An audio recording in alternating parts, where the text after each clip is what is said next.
Good evening to everyone. First of all, I want to say Happy New Year to you all. I hope that your holidays were wonderful, spending time with your family and your friends. I am here simply because I am speaking out for my brother. I just know if it was the other way around, he would do the same for me. So before I get started, I just want to whisper a little prayer. Dear God, it's me coming to you asking that you humble my thoughts, protect my heart, and to be with me as I speak out for my brother. I thank you for giving me the strength to speak, that we all can get something out of this. In Jesus' name, I pray. Amen.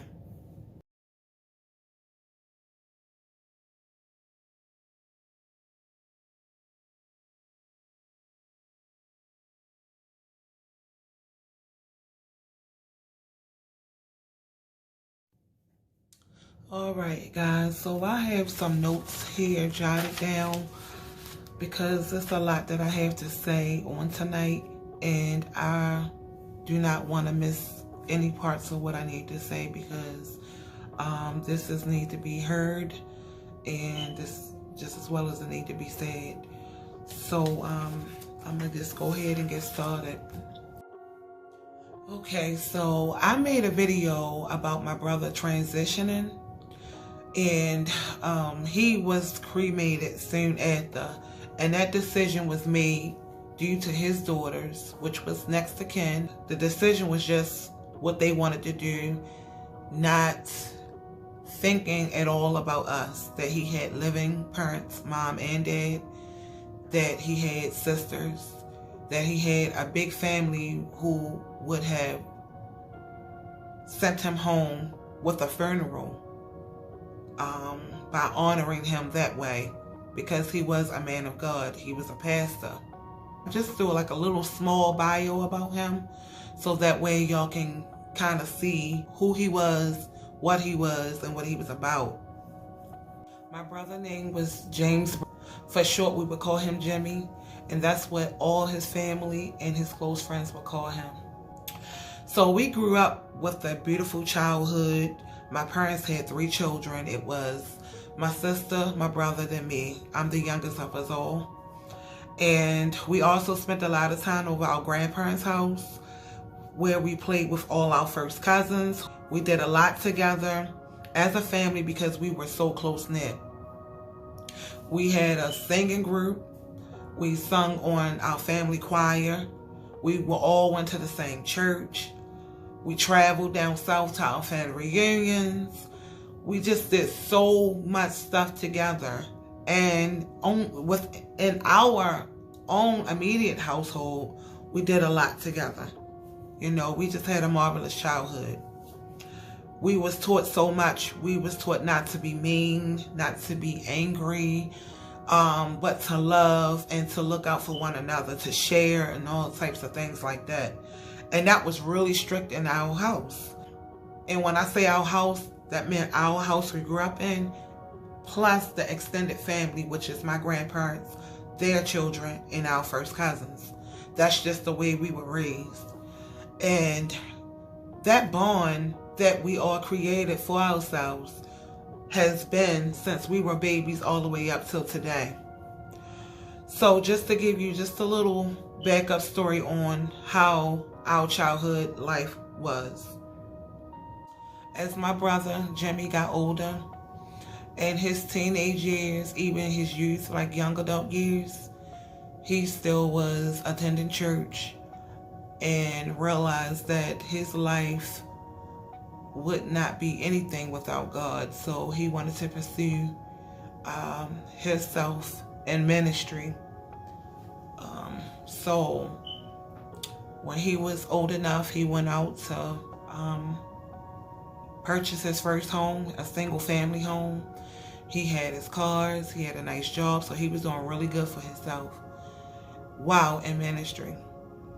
It was some years after that he had met this girl And when he met her, that's when, for me, it seemed like things just wasn't right for my brother. We didn't notice it at first. You know, I feel like when you meet a person, they send their representative. But with her, she came with bullshit. So when she came around, she had 2 boys.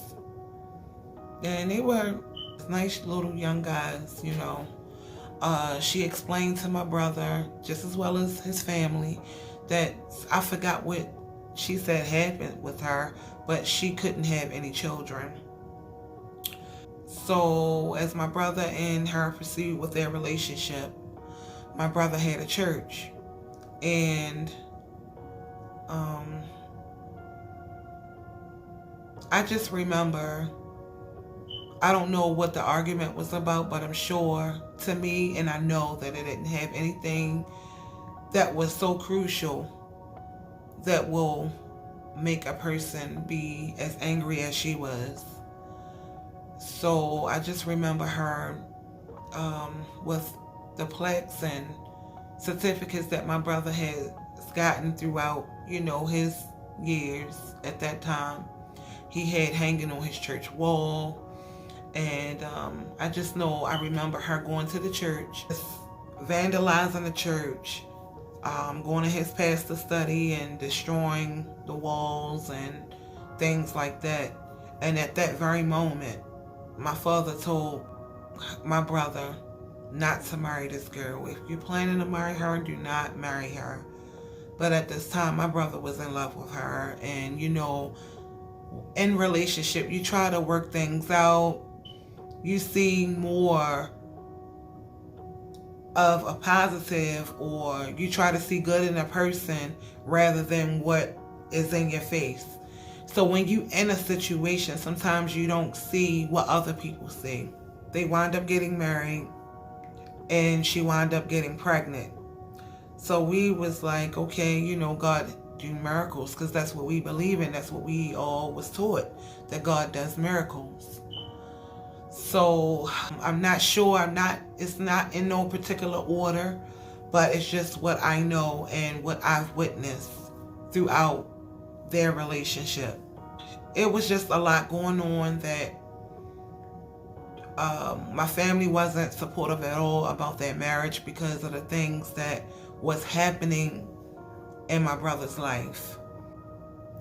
So she, of course, moved her 2 boys, and they moved in with my brother. And every time this girl would get upset about things, she would just vandalize stuff. I remember her writing all over the walls and just doing a whole bunch of craziness at the early stage of their relationship and marriage. I just know that it was regular arguments. I can tell you that it was regular arguments. It wasn't like my brother was cheating on her, or that he was taking advantage of her, or just some things that us females today wouldn't tolerate from no man. So it was not none of that. My brother was a family man. He was so deeply in love with her. He was in love with her. You got some preachers, pastors, bishops, deacons, you know, people that's, you know, have positions in the church, and they be horning around and got women this place, a man over here, all types of stuff going on. My brother was not that type of guy at all. He was not that type of guy at all. She just wanted her way and take advantage of my brother, and she wanted to take advantage of us too, his family. And it didn't work out that way, and she just, I feel like just got upset with it all. With all respect, we tried to work things out as a family and let them two sort their own troubles out because they were grown. We tried to stay out their business because it was their business. You know, we were still going to the same church. And I remember a time I was doing retail, and She would come to my store and buy clothes for her. Mainly, it seemed like it was a lot for her boys. And she would pile that cart up with so much stuff and get in my line every single time. And the way that she got in my line, it almost made me felt like I owed her something when I didn't owe her anything. Not at all. And she knew that I was Jimmy's little sister, that I was trying to make a living for myself. So I was just always wondering, why did she always come in my line and she always expect like a discount?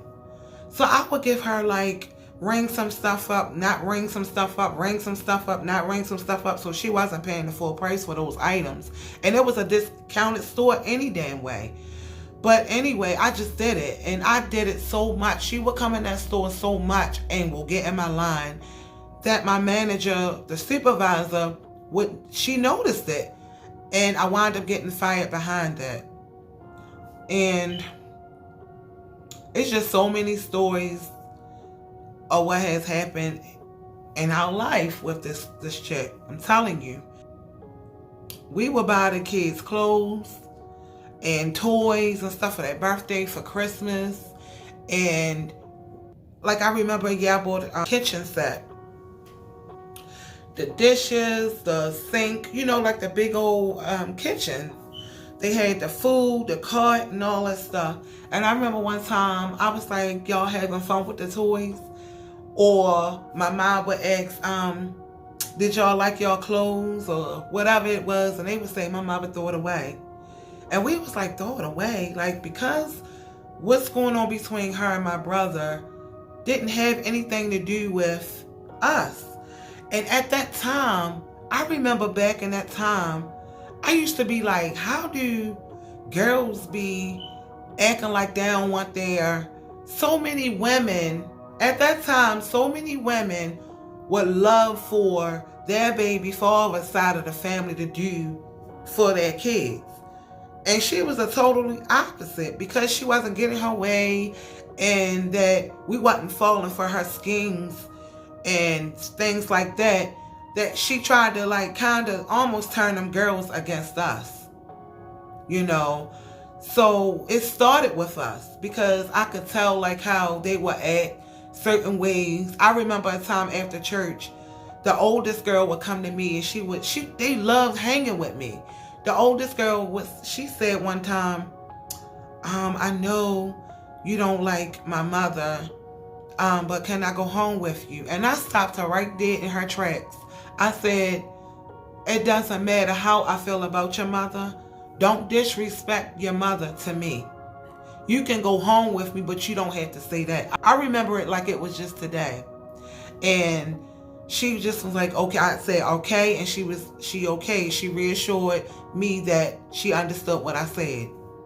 We went home. I used to always like treat them like to the nail shop. I remember her getting upset with, I didn't even know I was going to babysit that particular day. And I was going to the nail shop. And I said, well, while I go to the nail shop, I'll just take them with me. And I let them pick out their fingernail polish, long as it was pink.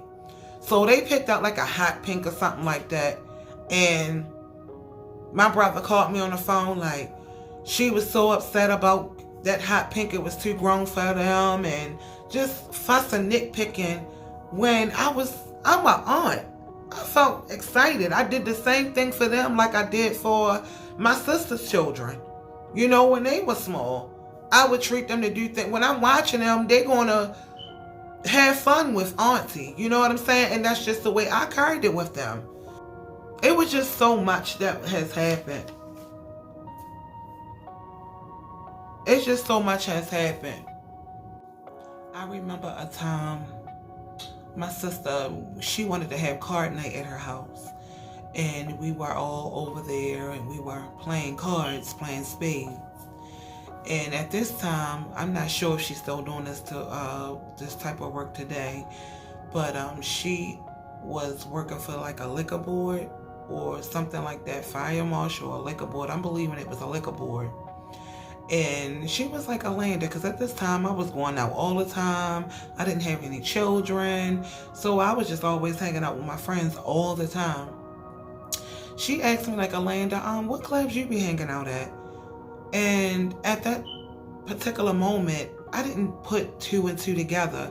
I didn't think nothing of it because I just didn't think of anything like that. I just didn't think of it. Just nothing. My mind was just blank.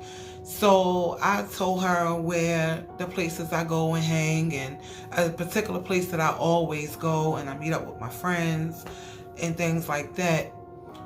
So I'm going to say, I'm not sure if it was within that month or was it that following month. It was a particular night that I decided not to go out on that weekend. And she went to the club that I told her that I was going, and she went in there, asked the owner, hey, do you know Orlando? The owner said, yeah, I know her. And she said, is she coming tonight? The owner said, well, if she's not here by 12, then she's not going to come. So she ordered a drink, sat at the bar, took a sip of the drink, walked out, came back in, and shut his club down. I'm not sure what was going on that wasn't legal, that could cause her to do such thing, but it happened. So I didn't know anything about it until one day me and my girlfriend went up there and got something from out the packaged good part. You know, you just get your drink and leave. And the owner was so upset with me. He said, get out my store. He was just so mad and angry at me. And I'm like, what did I do? Because that was a place like, you know, the TV show Cheers. I want to go where everybody knows your name. That's the type of place it was for me, because we all met up. The same people was there. We just always had a good time. And so I was just trying to figure out what in the world happened. So he buzzed me in and offered me a drink, and we sat and we talked. And he was just explaining to me that a girl that came and just told me exactly what happened. The cameras he had on, so it showed exactly who it was. So I was so furious because when he was telling me, my mind went back to that night at my sister's house of what she had asked me. But I didn't think that she would do something like that. So I was angry about that. I grabbed my girlfriend keys because we was driving in her car that night. I said, are you coming with me or you not? I'm going to my brother's house and see why this bitch set me up. So she came on with me, but as we was riding there, she was like, she had respect for my brother. She was like, you don't want to knock on your brother's door. And I'm like, my brother needs to know what she did to me. You know, and I was crying. I was just so upset. I was so angry and in disbelief. Like, how could she do something like that to me? So we rode up. I took my girlfriend keys, like I said, my girlfriend on her passenger side of her car. We rode up to my brother's house. I banged on the door. My brother came downstairs and answered the door, and he was like, I was like, where's she at? Where is she? And my brother was like, what's going on? I said, she set me up. She lied on me.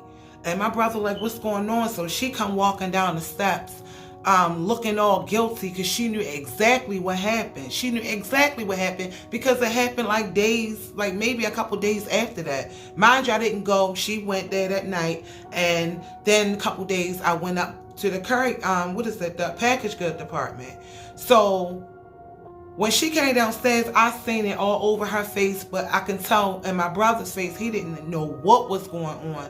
But at that time, I didn't explain myself well what was happening, what was going on. I just was like, she lied on me, she set me up, and I'm ready to beat her butt. Come outside, and I was looking directly at her. So my brother was upset, like, you need to go home, and this and that and that. And I was really furious because my brother needed to really know what had happened.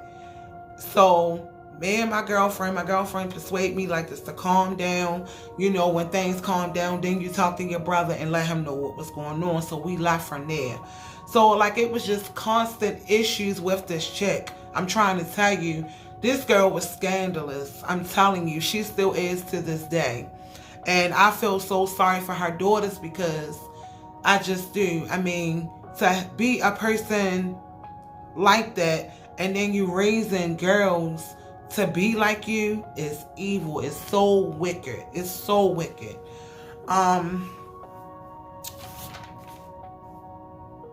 I remember a time, because it's a lot of times, guys. It's a lot that I witnessed, so I can imagine a lot of things that I just didn't see. My brother and her got into an argument, and he said, forget this. It's family reunion time. I'm getting on the road, and I'm going to go down south to spend time with my family. And that's just what he did. At that time, my grandfather had passed away, and he had my grandfather's pickup truck. And we rode on down south, and I think he rode like in his car or something like that. And God always sends signs. That's one thing I can honestly say, that he has blessed our family with discernment to see things, you know. And when we were like a half a mile close to the hotel, once we were down south, and we seen the same year, make, and model of my grandfather's truck, and we all kind of slowed down on the highway, just looking at it like, wow, that's the same truck as Granddad's. So we ain't paid any mind. We kept on to proceed to go to the hotel. Early that morning, my brother get a phone call saying that my grandfather's truck was caught up in flames. My brother was so heartbroken because my grandfather had passed away, and that was his truck. So my brother was like, he felt as though either she did it or her brother did it. And he was just so heartbroken the whole time we were down North Carolina. And we were too, because that was my mother's father's truck. And we all a family. We all a family. So we had to be strong for my brother, because we knew it wasn't his fault that the truck was burnt all the way up. All the way up. It was burnt in the driveway where his wife at the time was home, because she didn't go to the reunion because they had an argument.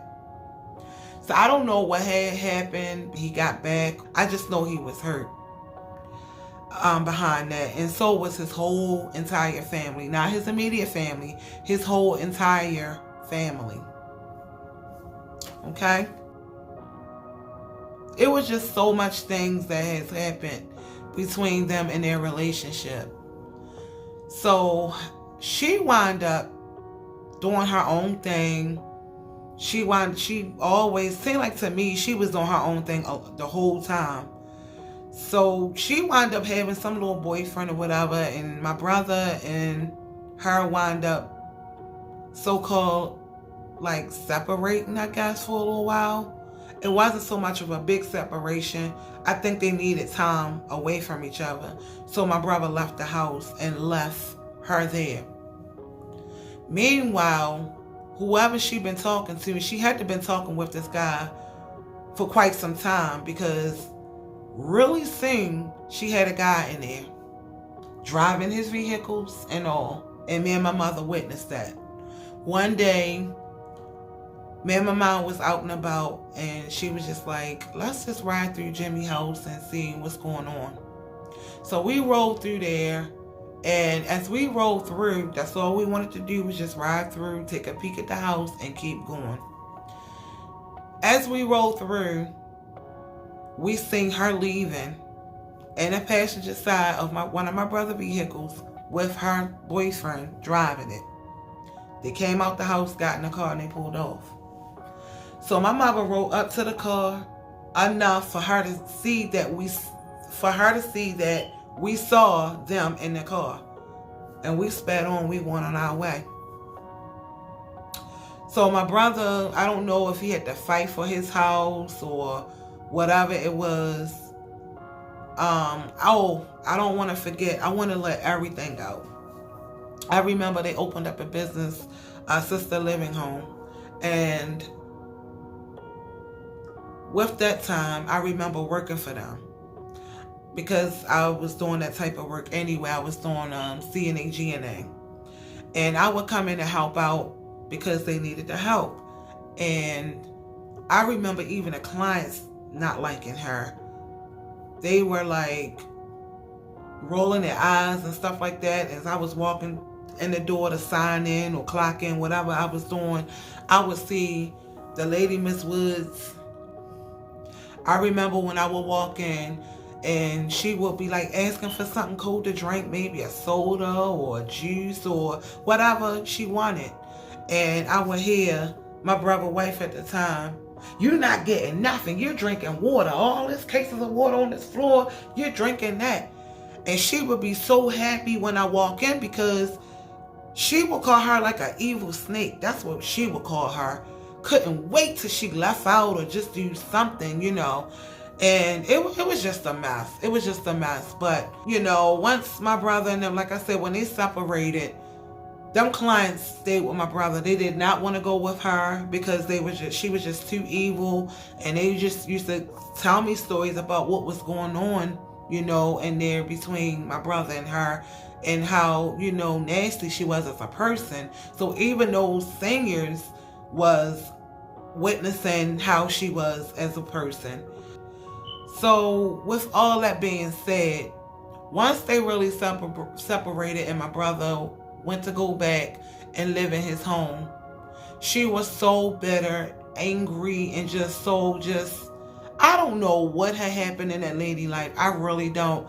But I really feel as though she just tried to rule. You know, you got some family members that's just like, I don't know. You got people that you can just get over on.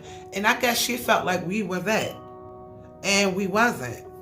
And she just couldn't do what she wanted to do, you know. And so it just didn't work out. I'm sure that they had some good moments and stuff like that, but the way things were, it seemed like the bad things outweighed the good, you know, throughout their relationship the whole entire time. Because I remember a time when my brother wanted to still work things out regardless of what was going on. You got, like me, even with me, like even with, I mean, I don't want to speak on with like my husband and all, but sometimes before it's totally over, you just still want to make sure things can work out. He was a preacher, a pastor of his church. He wanted a wife, his children. He wanted to have and be a family. He really wanted to be a family. He really wanted it. I know he did. I remember a time he had flowers and balloons and he was trying to make things work, really work. To be honest with you, I don't even really think that she ever was in love with my brother. I really don't. I think she was in to get all what she could get. So when they really finalized their separation and wound up getting divorced, my brother just only wanted to see and be around his girls, which sometimes was complicated, but it was still happening. And we have a lot of pictures to show, which I'm not going to because I'm just not going to show them at all. But he has, you know, just be a father to the girls. We have pictures of vacations with just them, with the immediate family and with the extended family. They have came around us and all, because I think at that time, you know, she was, I guess they was asking for their father. They were so used to being around him all the time. So I think that was what it was for. The oldest girl one time told my brother, "You're not my father." So we was like, wait a minute. Usually, a guy would think that a child is not his, not a child saying, "You're not my father." So it was just weird the way things started to be. It was almost like the oldest girl was kind of For some reason, she just wasn't coming around as much. But the youngest girl, she was like, forget that. I love y'all. She want to see her father. She want to spend time with her father. But it was still hard for my brother to get after a while. I remember we would be around just at my parents' house, and we may have like family functions or whatever we would do, and my brother would be like, well, this weekend I supposed to get the girls. And it got to the point where she just kept making excuses after excuses of why he couldn't get them. So it was like, she would say, she would be like, oh, I forgot they got a birthday party that they're going to this weekend, so you can get them next weekend. So my brother was like, okay, no problem. I just won't see them this weekend. I'll just catch them or catch up next weekend. The next weekend get around, and sometimes he had things planned with his girls by himself, or he had plans with his girls with his family. And it just felt like she had excuse after excuse after excuse after excuse after excuse why he couldn't get them. To the fact, I felt like he was embarrassed because he didn't already say, okay, since we're going here, I'm going to get my girls and they can go with us. But then when they get here, we all ready to go, and my brother will pull up without them. And he like, oh, well, the mother would let him get them. And it was just like, it was just being like that for a very long time. My brother kept fighting. We all kept encouraging him to take her ass to court so that way he can get joint custody, so he can be able to see them when he want to see them.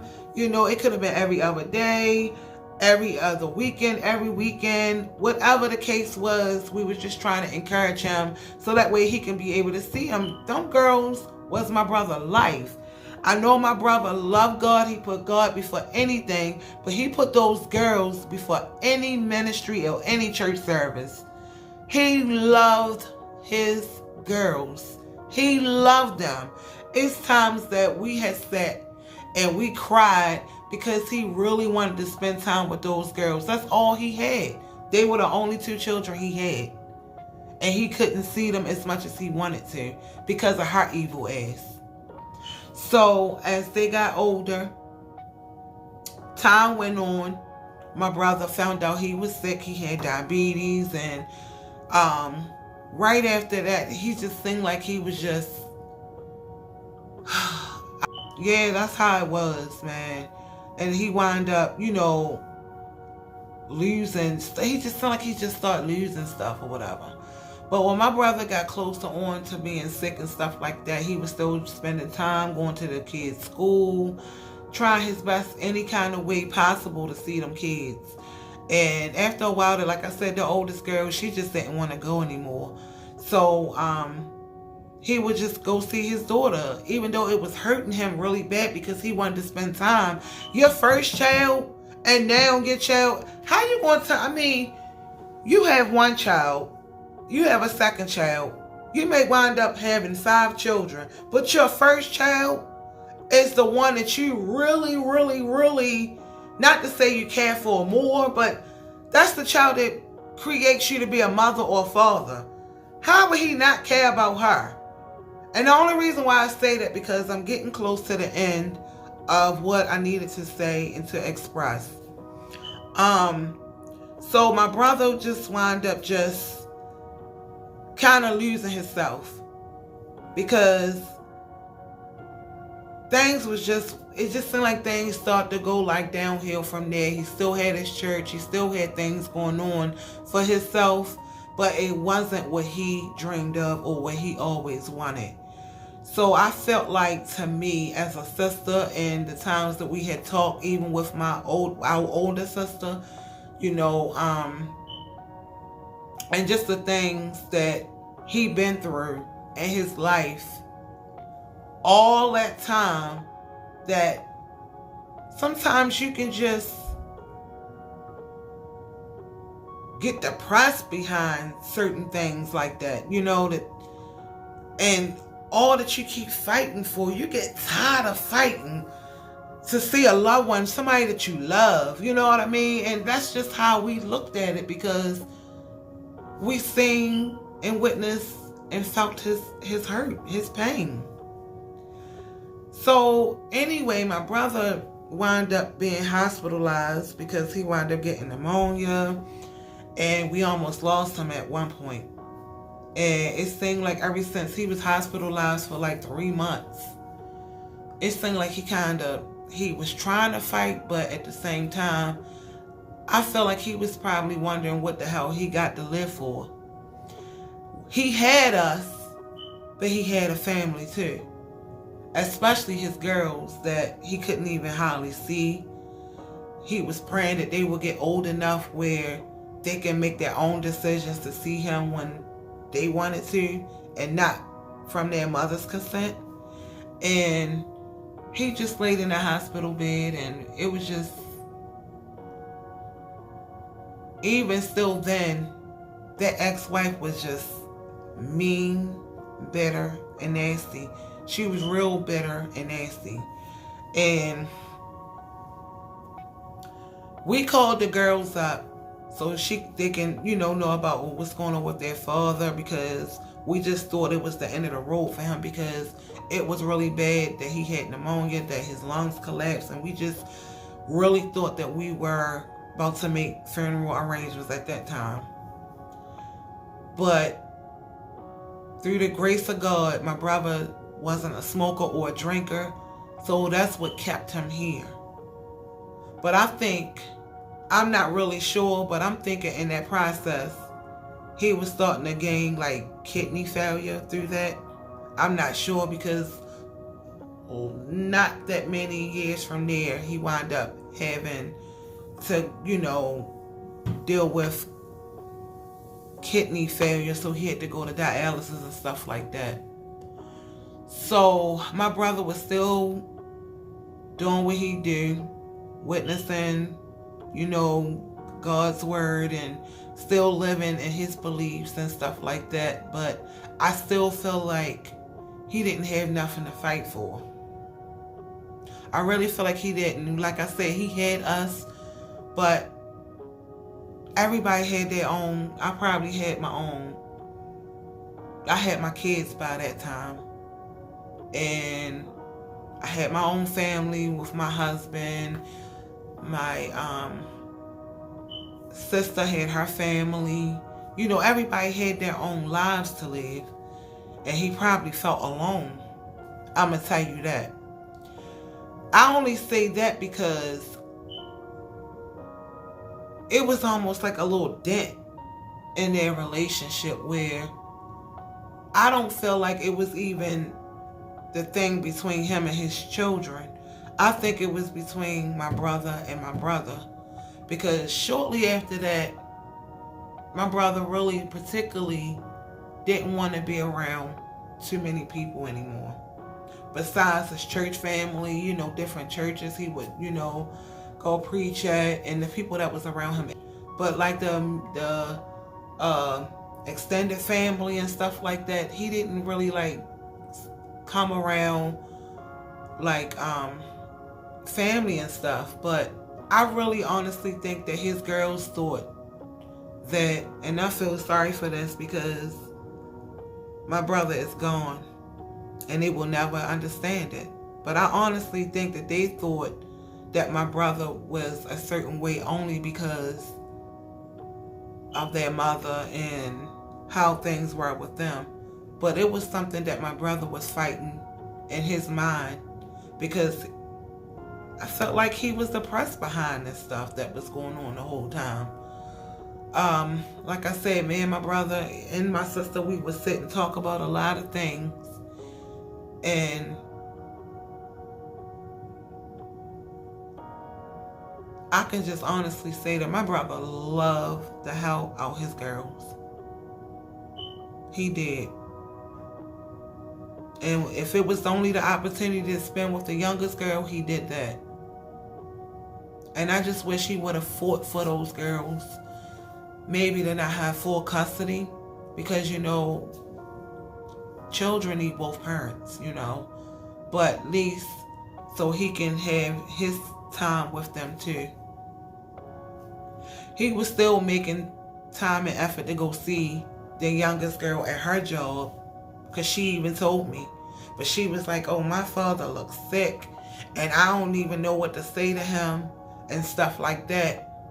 So she never went out to go see what he wanted. And I feel as though to this day, if she had went out to see why my brother went to her job and they communicated, healing would have taken place with her sister, and my brother. Healing physically for my brother. That would have gave him more hope to want to do right for himself or something like that. You know, I mean, it's not their fault that he was sick, but I feel like he would have hope because of the past things that I seen him being depressed on because of them, not seeing them, not spending the time that he wanted to. There were a lot of times he did, because I have all the pictures to prove it. I really do. I have all the pictures to prove it. And my phone, just pictures that we took throughout the years and all of that stuff. So he did spend a lot of time with them, but it was a lot of time wasted that he wanted to see them. And it was just excuses after excuses after excuses. So we always kept my brother close. We always still did what we did ever since we was kids. Any holiday, any birthdays, anything, just because we was always around each other. Even down to still going on family vacations and stuff like that. So the day that my brother transitioned, y'all, we found out that he didn't have insurance. He had it, but not that long ago that it canceled. I forgot or don't remember how that happened, but he wound up not having it. And we've learned that he was trying to get more insurance, but they didn't accept it. And only if he would have talked to somebody about it, we would have made something shake for him. But he was just so worried about other people, because that's the type of guy he was. Through his whole life, he always worried about others and didn't want people to worry about him. We reached out to those girls to let them know exactly, as soon as we learned that my brother transitioned, they needed to know. We felt like that was important for them to know that he had passed away. So we were going to make arrangements, of course, and have those girls involved just like we were involved to have this funeral service. Now, that's something, I'm not sure if those girls, because they're older now, they like 18 and 19, I believe, and 17 and 18. I'm not really sure. I haven't seen them girls in years. The last time I seen his younger daughter, when I asked her to dance at my wedding. She danced at my wedding.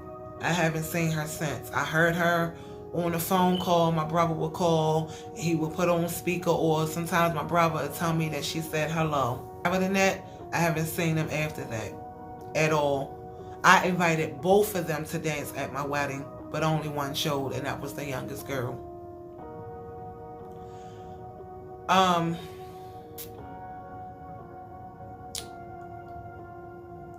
It was new to us that we had to do funeral arrangements. So not only that, we were hurt behind my brother's passing away.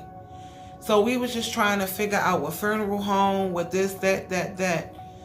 And we had, when we learned that he didn't have a life insurance policy, we did a GoFundMe page. We had money that we was going to go towards it, but we didn't have the full amount. People sent checks, people sent money, family members, close friends to the fact we had what we needed to get to have a funeral. We didn't want nobody to worry about burying my brother, but me and my sister, we was really trying to take, on to doing that. That was our goal. The girls asked could they be involved with such, what they wanted to do.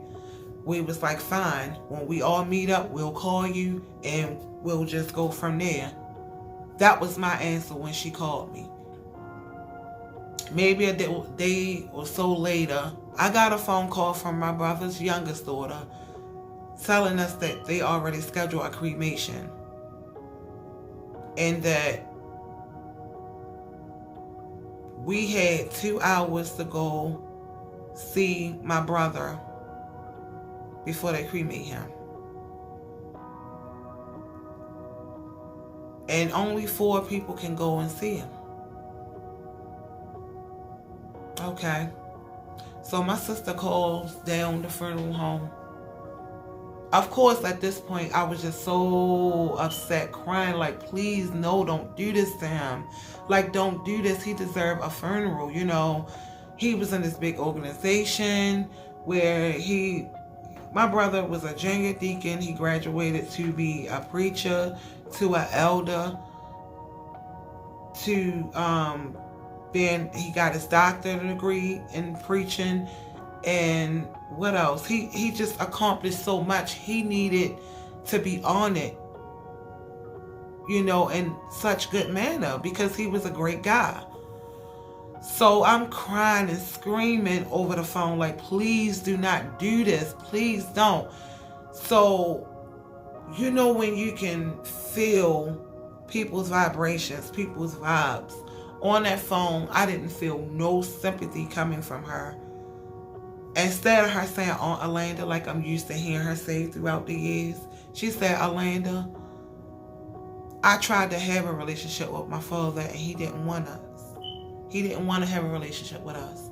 I said, let me explain, but please, can you not do this? You have to, let me explain, because she didn't understand that my brother he was giving up on himself where he didn't want us around him like that after a while because he just gave up life. He gave up life.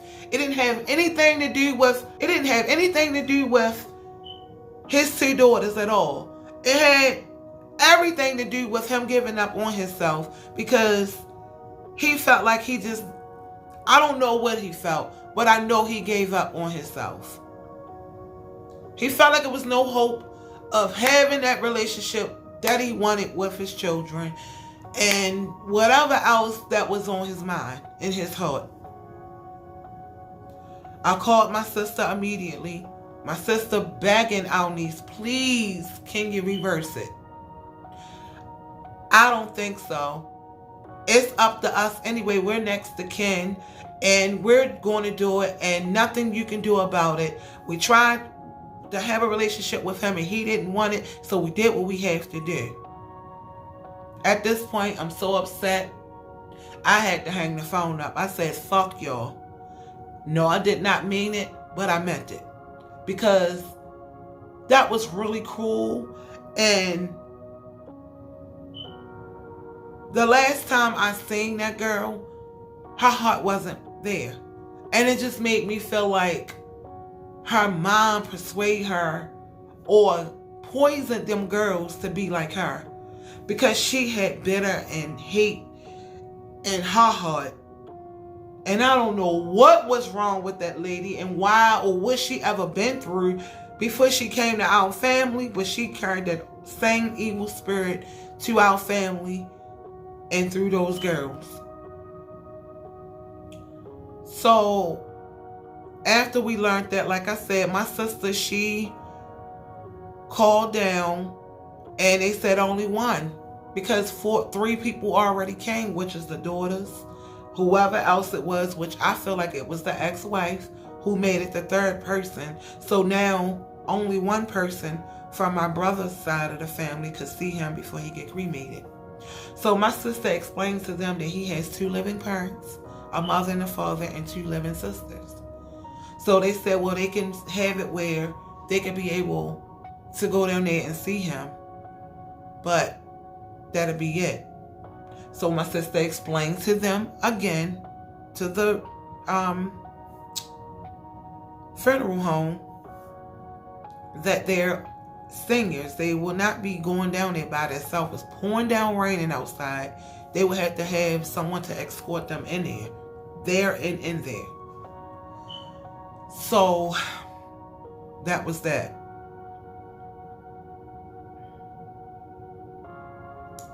Only question I had for them was why? Why? Why?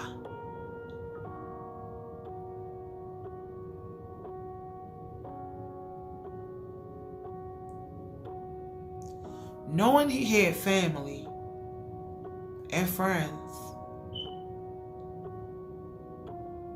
why? She started out by saying, this is the daughter. My father was sick. He didn't look like himself. And I'm sure that he didn't want everybody all over him like that.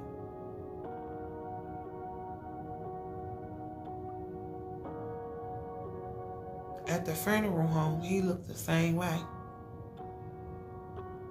They didn't do nothing to his body, because I don't think they do nothing to your body before they cremate you.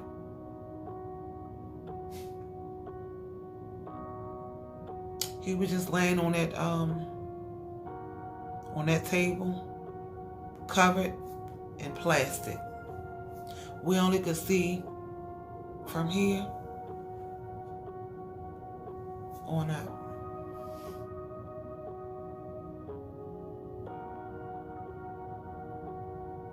He still looked the same. We used to see my brother all the time. He didn't look sick.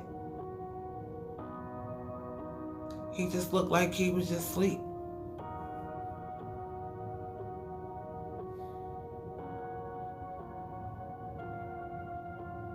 Because a person's sick, because a person get old, because a person may go through anything in life, you just don't cremate them. Why not give them a homegoing service?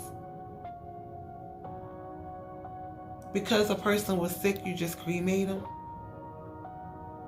You just cremate him because he was sick.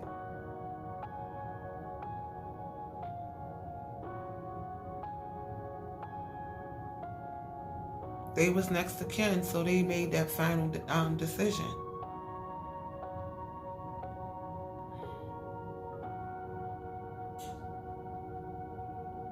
Like I said, my only question was why. So the girls, which is my brother's daughters, because I don't acknowledge them as nieces anymore, y'all didn't deserve a funeral. This is what their response was.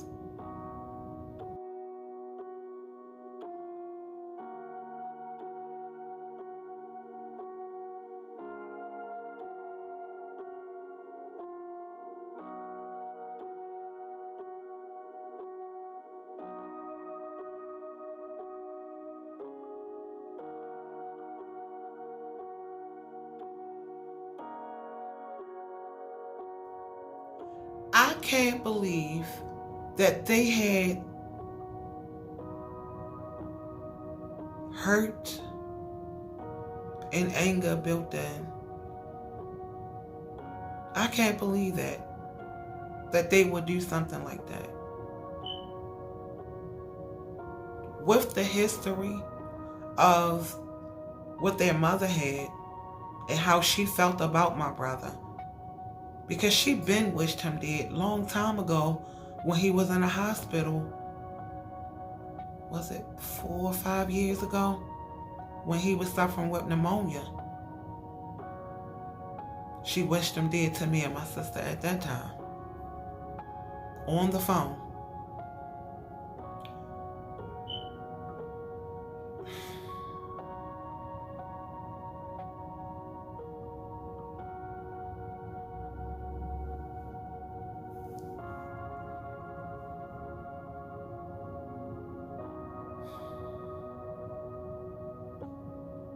This is some more of the things that their response was.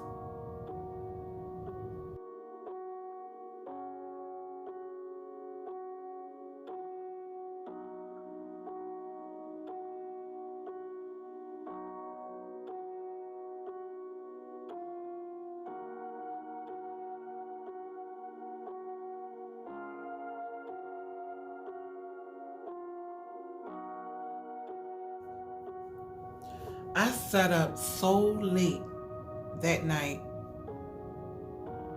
and tried to figure out what the hell did my family ever do to this girl or my brother's children. What did we ever do to them to deserve what the hell they did to us? I couldn't think of not even one thing.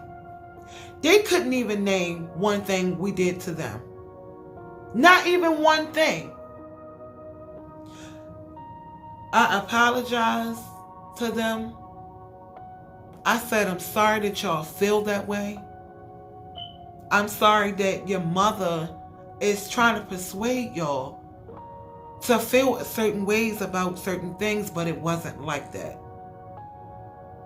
I didn't even get smart. I was called bitches. I was called all types of stuff.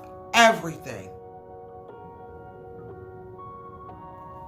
It was just a mess.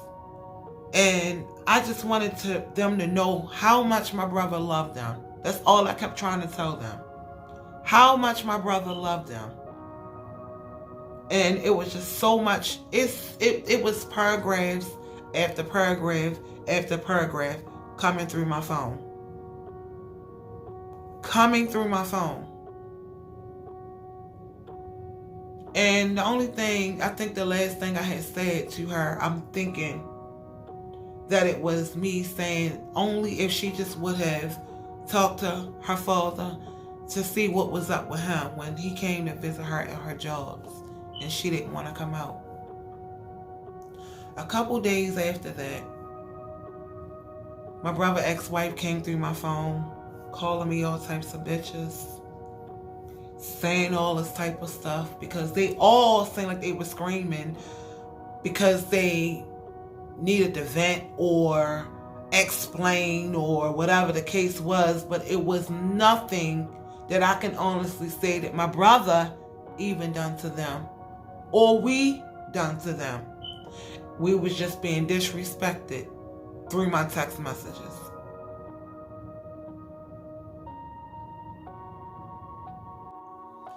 They even was saying things about my children. That ex-wife had the audacity to even speak my children out her mouth. And none of them has ever met my children before. Never seen them personally. She threw out my address and everything. I said, oh yeah, y'all digging for information like that? What else do y'all want? Y'all got everything already. Y'all done went and grabbed his wallet and his keys and all that stuff and don't even know. I mean, why bother me now? Why are y'all coming through my phone now? Why y'all want to know where I live at? One thing I'm going to say is, you're not going to play with me and mine. You're not going to do that at all. First of all, I went on and made a report. I made a report for Baltimore Police. I made a report for the Social Services, DSS, and Child Protective Service. And gave them all a long story short just in case she come up with some bullshit.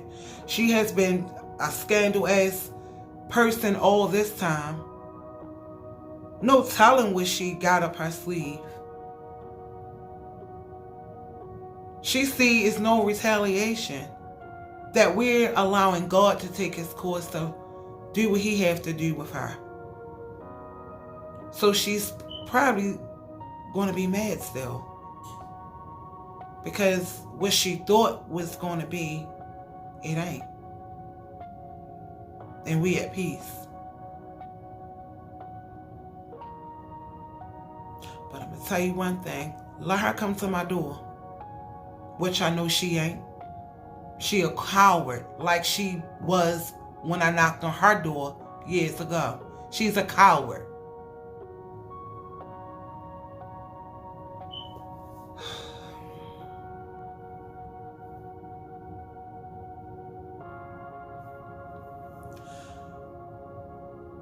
I couldn't even mourn in peace because of all the mean and hateful stuff that was coming through my text message.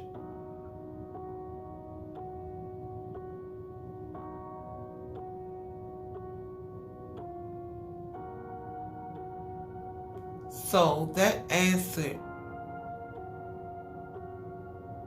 our question on why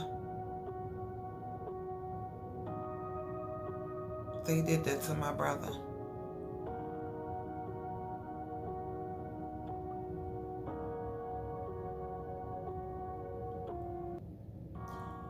So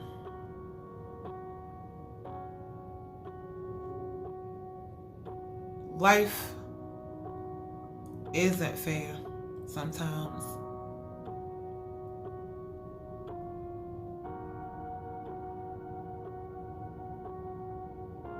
It's not fair sometimes. And we don't get all what we want.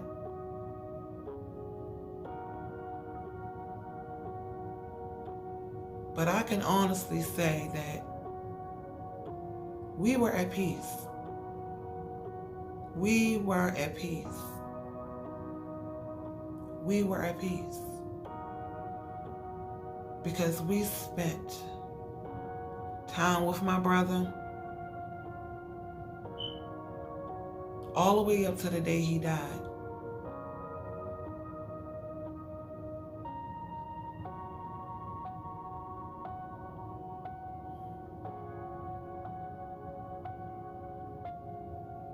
And God, I thank you right now for giving me the strength that I needed. But we spent a lot of time with him. I know he wanted to be like unbothered sometimes because of the things that he just was going through. But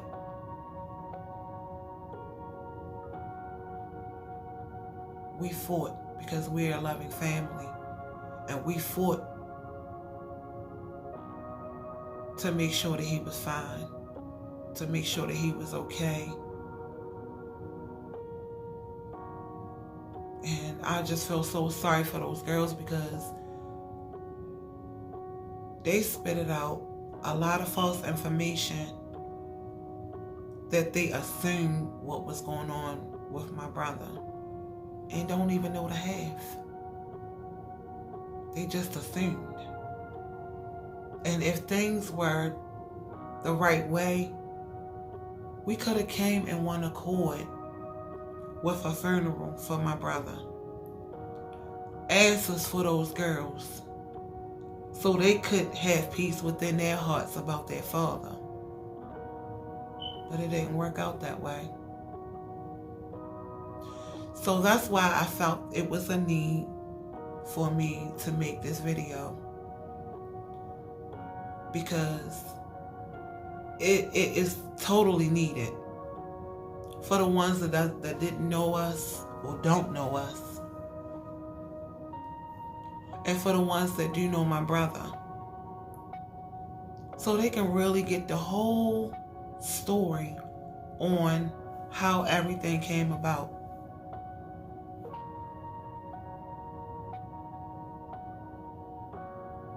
Or the decision, I should say, of how he got cremated without a funeral.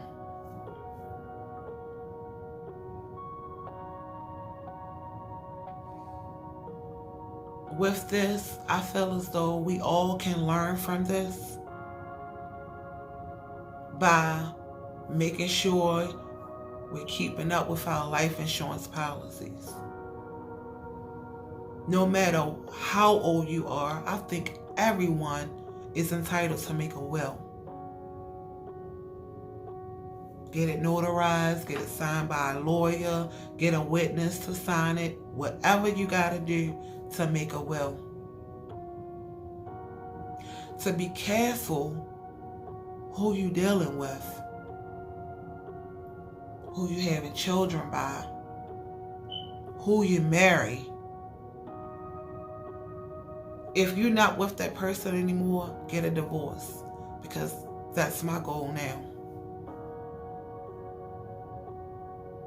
We're not together, so why are we still married? Every so often, every couple of years, update your will. If you ain't gone already, if God ain't called you home, update your will. Write some stuff in a book. Write some things down. Your dying wishes. It's very important to have life insurance. It's very important to have a will. Because if not, you have people who can just do whatever the hell they want to you once you're dead.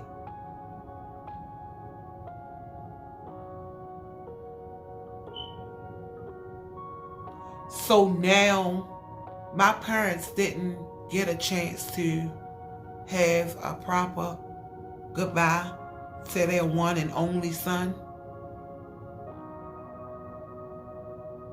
Jimmy's sisters didn't get a chance to say goodbye to him. His family, his nephew and nieces that he watched grow up. We could have all done it as a family, but it did not go that way. It did not go that way at all.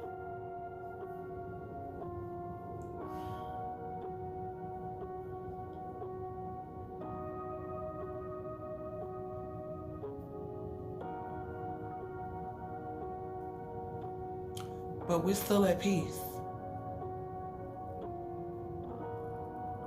We're still at peace.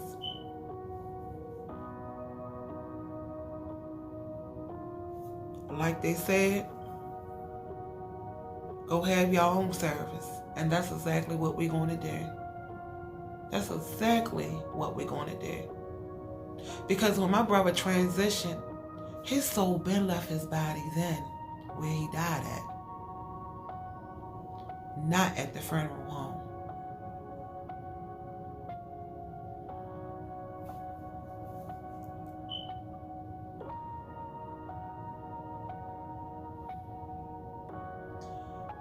So guys, I thank you all for tuning in and listening to me speak out for my brother, because that's exactly what I needed to do. I need for people to hear.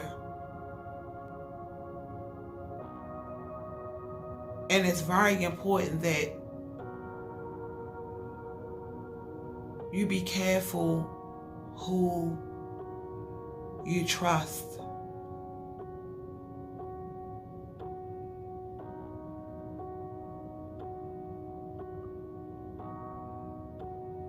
I still pray for those girls that they have peace as well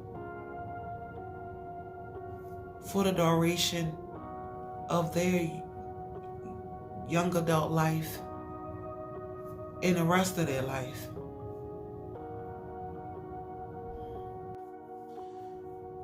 Thank you for coming past my channel. My name is Alanda Madeline, and I just thank you for taking the time to watch my video.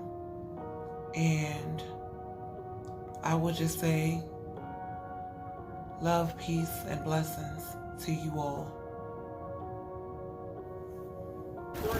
I love you, Jenny.